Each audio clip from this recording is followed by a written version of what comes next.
Iowa, a program hungry to prove itself on the biggest stage. This decision... The Indiana Fever walked into Minnesota against the Lynx, already limping from one of the worst injury crises the WNBA has seen in years. 5 players were unavailable before the opening tip. Caitlin Clark still sidelined with a nagging groin injury that's kept her out for over a month. Sophie Cunningham lost for the season with an MCL tear. Chloe By held out for precautionary reasons with a knee issue. Sydney Colson done for the year with a torn ACL. And Erie McDonald shelved with a fractured foot.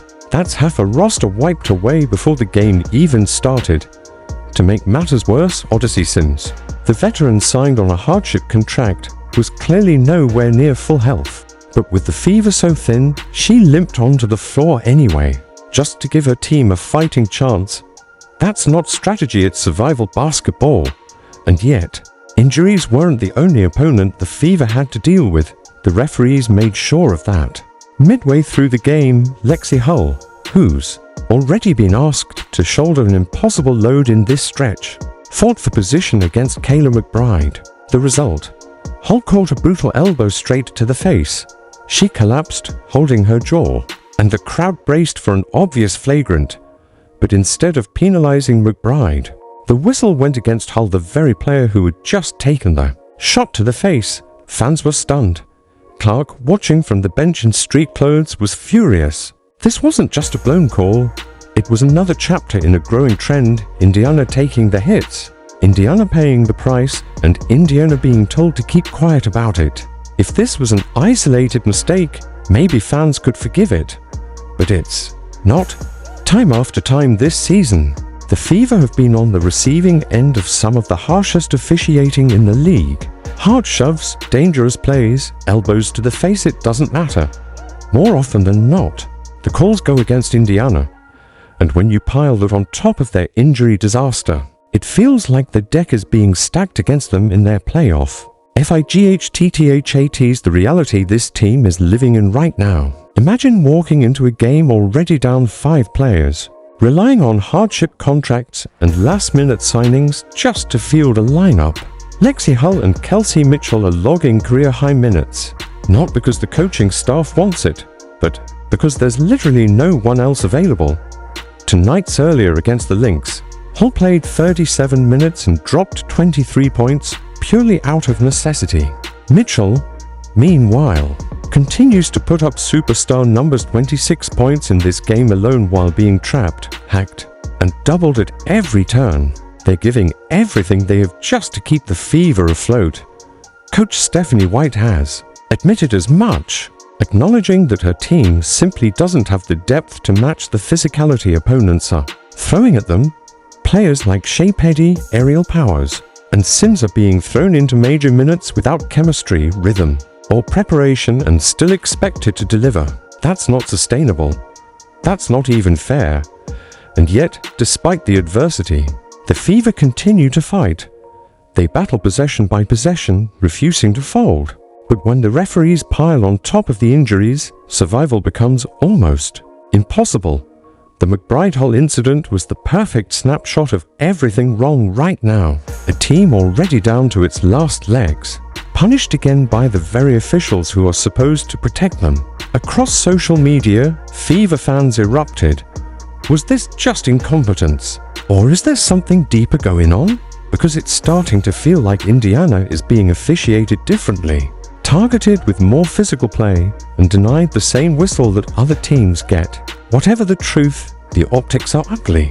This isn't just about wins and losses anymore, it's about fairness, player safety, and whether the league will allow a playoff contender to be pushed out of the picture not by opponents but by forces that are supposed to ensure the game is played clean. The Indiana Fever are fighting for their season, but right now, it feels like they're fighting. And Jordan Canada, who's been red hot, misses there. Hillman the off. Players dropping like flies to injuries has already pushed the Indiana Fever to the edge. But when the officials start piling on with calls that defy logic, that's when frustration explodes into outrage. Think about it, half your roster is already gone, and the absolute last thing you can afford is the referees adding to the disaster. Yet, that's exactly what happened in Minnesota. Kayla McBride throws an elbow, Lexie Hull eats it square in the face, and somehow the whistle goes against Hull. Elbow to the jaw, foul on the victim. Make that make sense. Minnesota leaned into physicality all night, and sure, that's part of the game. Plenty of teams use it to their advantage. But here's the problem. Indiana didn't get the same whistle on the other end. Stephanie White didn't call it out directly, but she hinted at it. This game was officiated onto completely different scales. Fever guards were swallowed up on drives with no calls, yet the smallest bump on the Lynx side drew instant whistles. Fans saw it, players felt it, and the message was clear: Indiana wasn't getting equal treatment. And don't tell me that elbow was accidental. If it wasn't intentional, fine, upgrade it to a flagrant one and move on. But this wasn't just a careless play. This was deliberate. You could see it in the motion, in the swing, in the way Lexie hit the floor. McBride had bad intentions, plain and simple. She wanted to knock Hull out of the play, and she succeeded. Hull's legs folded, she went down hard, and the refs still flipped the foul against her. That's not just a missed call, that's a statement. It symbolized everything Indiana has been up against this season: injuries, physical targeting, and officials who look the other way. This is bigger than one play. To the Fever, it feels like confirmation that the system itself is tilted. That bias isn't random, it's routine. Every night. They're not just battling opponents, they're battling officiating that seems determined to break them. And yet, instead of folding, Indiana fought back. Short-handed, outnumbered, and beaten down, they still refused to quit. Kelsey Mitchell once again carried the torch, dropping 26 points and dragging Indiana into every possession. She was relentless, attacking even when the whistles weren't in her favor. Without her shot creation, this game would have been over in the first half. But Mitchell refused to let it turn into a blowout, answering every Minnesota run until exhaustion finally set in. Then came the spark nobody expected. Shey Peddy signed off the street. Barely in uniform, she walked onto the floor like she'd been here all season. 16 points off the bench, cold, with no chemistry and no rhythm, yet playing like a difference maker. That's how desperate Indiana is. They're relying on hardship signings to step in and carry playoff level minutes. And somehow, Peddy delivered. Meanwhile, Aaliyah Boston was a warrior in the paint. Doubled, bumped, bodied, it didn't matter. She stayed active on the boards, fought for every possession, and gave Indiana a defensive anchor they couldn't survive without. Her numbers didn't have to be flashy. Her presence alone kept the Fever alive. And let's not forget what Lexie Hull did just one game earlier: 37 minutes, 23 points. That's not a luxury, that's survival basketball. Hull and aerial powers, another emergency addition, were both stretched far beyond their expected roles, yet still fought tooth and nail just to keep Indiana competitive. This entire roster is duct-taped together, and yet they keep swinging. That's why fans can't stop imagining the day Caitlin Clark comes back. Because if this patchwork squad can push playoff teams to the brink, what happens when Clark returns to organize the offense, demand defensive attention, and open the floor for her teammates? Right now, the Fever are hanging onto the 8th seed by a single game at 19-18. One slip, one bad stretch, and the Sparks or another contender takes their spot. And the schedule ahead is brutal: Seattle, Golden State, Chicago, Los Angeles. There is no breathing room. That's why Caitlin Clark's presence in Minnesota, back on the practice court, moving with her teammates for the first time in weeks, felt like a lifeline. She's not cleared yet, but just seeing her out there shifted the energy. The hope is real, and the pressure is enormous. This isn't just about scoring. Clark is the floor general Indiana desperately needs.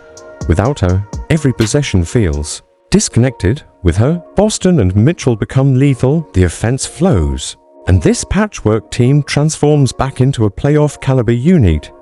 Fans know it. Every clip of Clark in warm-ups goes viral. Every dribble is dissected. People are desperate for any sign she's ready to return because they know the math. Without her, Indiana's playoff dreams are a coin flip at best. With her, everything changes. But here's the bigger question: can even Caitlin Clark overcome all of it? The injuries, the constant physical punishment, the officiating that refuses to give this team a fair shot, the fever of fighting to battles every single night, their opponent on the floor, and the invisible wall of adversity surrounding them. And that's why this run matters. Because if Indiana survives this, if they claw their way into the playoffs, despite everything stacked against them, it won't just be remembered as resilience, it'll be remembered as defiance. So I'll ask you, do you think the referees are out to get the fever? Drop your thoughts in the comments. Don't forget to like, subscribe, and turn on all notifications so you never miss a break.